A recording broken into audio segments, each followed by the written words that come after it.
Hello guys, আসসালামু আলাইকুম। আবারও আমি চলে আসলাম ইলিশ মাছ কিনতে। আসলে আজকে এমন একটা জায়গায় আমি ইলিশ মাছ কিনতে গিয়েছি, সেইখানে মাছের দাম একদমই কম, একদম সস্তা দামে আমি ইলিশ মাছ কিনতে গেলাম। তো অনেক দিন যাবৎ মানে আমি খুঁজতেছিলাম যে একদম কম দামে অরিজিনাল পদ্মার ইলিশ কোথায় পাওয়া যায়, কোথা থেকে আমরা অরিজিনাল পদ্মা ইলিশ খেতে পারবো কিন্তু খুব কম দামে, এমনকি আমার ভিউয়ার্সদের জানিয়ে দিব যে কম দামে ইলিশ মাছ কোথায় পাওয়া যায়।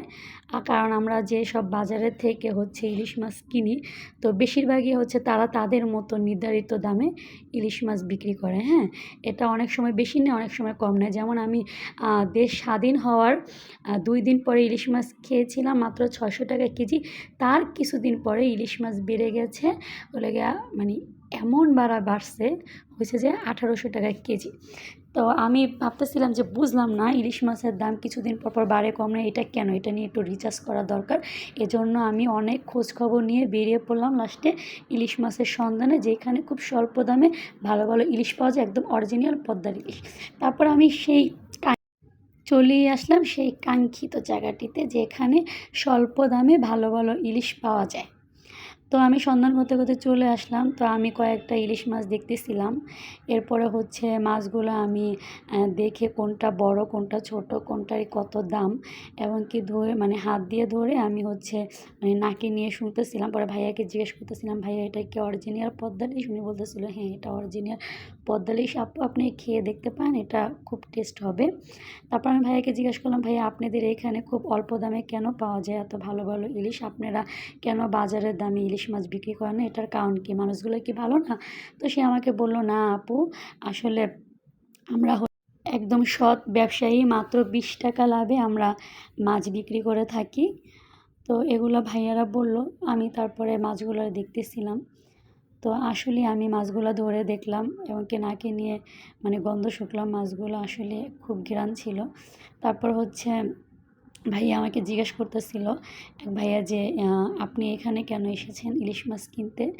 বাজারে কেন যান না, এখানে কেন এসেছেন ফুটপাতে? তো বললাম যে আসলে বাজারের থেকে এখানে দাম খুবই কম, মাছগুলোও খুবই ভালো।